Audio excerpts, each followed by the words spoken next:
खिदमत में हाजिर हूँ। नाजरीन, आजकल हमारा मुल्क और ख़ास तौर पे इस्लामाबाद अफवाहों की जद में है। अफवाह कहाँ से आती है, कौन फैलाता है, इसके पीछे कौन से खुफिया हाथ होते हैं और ये इतनी तेज़ी से सीना गज़ट के ज़रिए कैसे एकदम फैल जाती है। तो इस पर गुफ्तगू करने के लिए हमने आज दो अफवाहों के माहिरीन अगर मैं कहूँ तो शर्मिला फारूकी और हमारे डॉक्टर अलवी साहब, आपके जाने पहचाने और माशाल्लाह बड़े मशहूर कराची के पाकिस्तान के डेंटिस्ट भी हैं, तहरीक इंसाफ के सीनियर वाइस प्रेसिडेंट हैं, सेक्रेटरी जनरल हैं और पॉलिटिकल एनालिस्ट हैं, ख़ुद पॉलिटिशियन भी हैं और चीज़ों को बड़ी गहरी निगाह से देखते हैं। तो आज इन दोनों से पूछते हैं। एक साहब ने तो कहा कि इस्लामाबाद में अफवाह नहीं होती बल्कि प्री मैच्योर ख़बर होती है, और इन बातों पे आज गौर करते हैं। क्यों शर्मिला? ये किसी ने कहा कि इस्लामाबाद में अफवाह नहीं होती बल्कि वो प्री मैच्योर ख़बर होती है। ख्वाजा साहब, मैं इस बात से इत्तेफाक नहीं करूंगी। एक्चुअली इस्लामाबाद क्योंकि कैपिटल है, पावर सेंटर है, और ज़ाहिरी बात है कि प्राइम मिनिस्टर, प्रेसिडेंट, पूरी वफाकी काबीना वहाँ होती है, चीफ जस्टिस, पूरे सुप्रीम कोर्ट, हर कोई वहाँ पर है।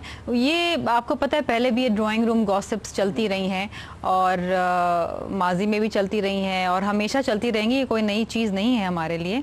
और जब भी आपने देखा होगा कि जब डेमोक्रेटिक गवर्नमेंट आती तो इस किस्म की अफवाहें ज़रा ज़ोर पकड़ लेती हैं। आमिराना दौर होगा तो आपको कभी ये गॉसिप स्पेकुलेशंस जो हैं वो आपको सुनाई नहीं देंगी। लेकिन अनफॉर्चुनेटली ये ना सिर्फ आवाम के लिए ख़राब है बल्कि मुल्क के लिए ख़राब है। क्योंकि नहीं, ख़राब तो है, लेकिन जो बात मैंने पूछी है वो ये कि ये अफवाह उगती कहाँ से है और फिर ये फैलती कैसे है, इसके पीछे इसकी आबियारी कौन करता है और कैसे आनन फानन फिर ये बाद में खबर बन जाती है। भाई देखें, होता ये है कि आपको पता है, एक तो अनफोर्सीन हैंड्स जिसे हम कहते हैं कि वो कुछ एक फीलर छोड़ते हैं देखने के लिए कि उसका क्या रिएक्शन आता है, टेस्टर लगाते हैं जी वो। और कुछ होती है ड्राइंग रूम गॉसिप।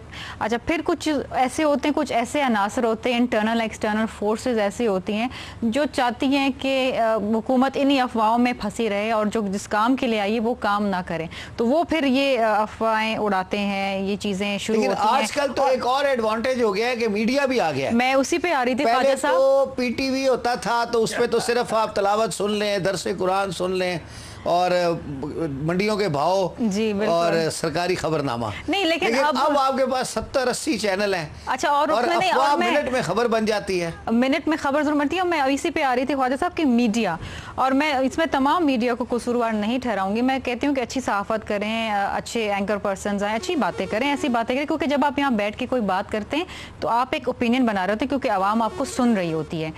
तो अब कुछ ऐसे मीडिया के पर्सन्स हैं very well known, I don't want to name them over here, लेकिन वो इस किस्म की टॉपिक्स ढूंढ के लाते हैं। और आजकल ये बड़ा फेवरेट टॉपिक हो गया है स्पेक्यूलेशंस का, कि हेयर से जिसे हम कहते हैं कि उसके ऊपर बातें करो कि जी ये होने वाला है, वो होने वाला है, फलां चीज़ होने वाली है, जो ना भी होने वाला हो, ना भी होने वाली, तो लोग अफरा तफरी में रहें, फंसे रहें, परेशान रहें, विच इज पैसे बाहर भेजते रहें, कनाडा की नेशनलिटी लेते रहें। नहीं, और आपको पता है ख्वाजा साहब, ना लोकल इन्वेस्टमेंट होने देते हैं ना फॉरेन इन्वेस्टमेंट होने देते हैं, बिकॉज वो कहते हैं तो आपको डॉक्टर साहब बताएंगे, अभी सारा इन्वेस्टमेंट का टॉपिक मैंने इनके लिए छोड़ रखा है। अच्छा डॉक्टर साहब, जनाब ये आपने सुना शर्मिला ने तो कोई जस्टिफाई करने की कोशिश की है कि ये गलत जो फैलाते हैं कुछ मीडिया के लोग हैं, ख़ास एंकर पर्सन हैं जो जानबूझ के इस तरह की बातें फैलाते हैं। तो सर आप बताएं कि आपको तो पुराना तजुर्बा है कि जब 4 दफ़ा गवर्नमेंट गई ना जी, 2 दफ़ा पीपल्स पार्टी की गई 2.5 साल की, 2 साल की, और 2 दफ़ा नवाज शरीफ साहब की गई, तो दोनों में हर आदमी को 15 दिन, 20 दिन, 1 महीना पहले पता था कि गवर्नमेंट जाने वाली है। अच्छा भाई साहब, एक तो ये कि बात निकलेगी तो बहुत दूर तक तो लग जाएगी, जानी दूर तक चाहिए मगर मैं आपसे गुजारिश करूं कि एक मतलब सुर में भी कहिएगा ये आप बात निकलेगी तो फिर दूर तक जाएगी। लोग बेवजह उदासी का सबब पूछेंगे, ये भी पूछेंगे कि तुम इतनी परेशान क्यों हो? उंगलियां उठेंगी सूखे हुए बालों की तरफ, क्या एक नजर जाएगी बीते हुए सालों की तरफ, चूड़ियों पर भी कई तंज किए जाएंगे, कांपते होंठों पे भी जुमले कसे जाएंगे। लोग जालिम हैं हर एक बात का ताना देंगे, बातों बातों में मेरा जिक्र भी ले आएंगे। उनकी बातों का जरा सा भी असर मत लेना, वरना चेहरे के तासुर से समझ जाएंगे। बात निकलेगी तो फिर दूर तलक जाएगी।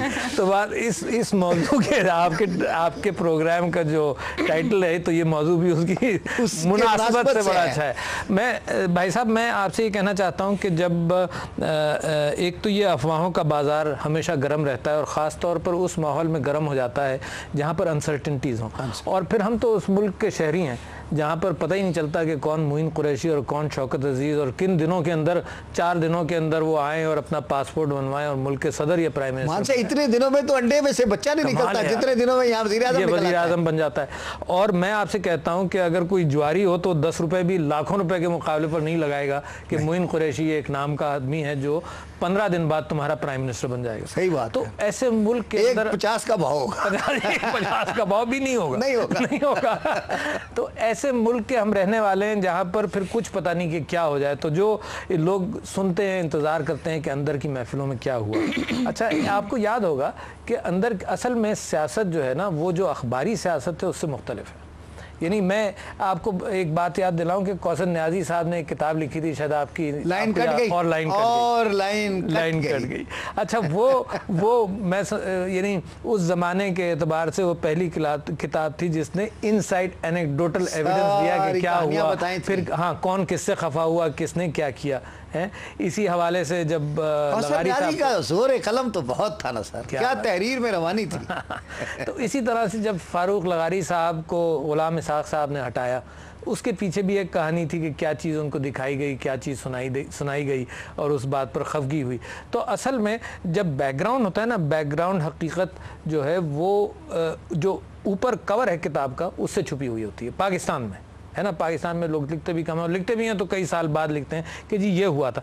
आपको ये याद है कि सदर ज़ियाउल हक साहब ने जब जुनेजो साहब को डिसमिस किया, जी हाँ, अच्छा उस वाक़े के पीछे क्या था? उस वाक़े के पीछे ये था कि वो जो ज़ैन दुरानी ने जाके साइन कर दिए थे। हाँ, मगर उस वाक़े के पीछे ये था कि एक मेजर के एक सिविलियन के साथ लड़ाई इस्लामाबाद में हुई, है ना। शायद आपको याद हो, आप देखिएगा पुराने अखबारों के अंदर।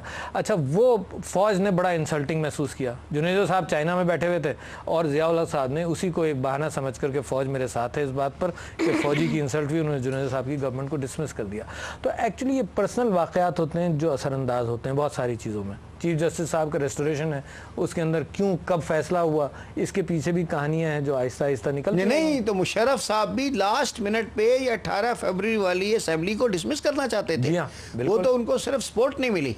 एग्जैक्टली, वरना तो वो भी डिसमिस वो तो अच्छा, अब तैयार थे इसके ख्वाजा साहब। फिर इसमें फिर जो भी कोई कहानी सुना दे पर्दा की तो लोग उसी को बिलीव करने लगते हैं। तो उसके अंदर ये भी अफवाह चल रही है। अब इसमें कितनी हकीकत है ये तो मैं कह नहीं सकता, क्योंकि कितनी हकीकत कितना फसाना। अब हम और आप फसानों पे ज्यादा जिंदा है।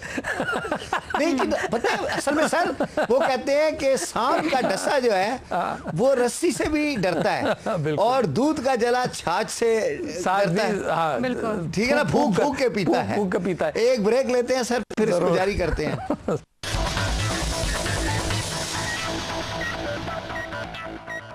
पकड़े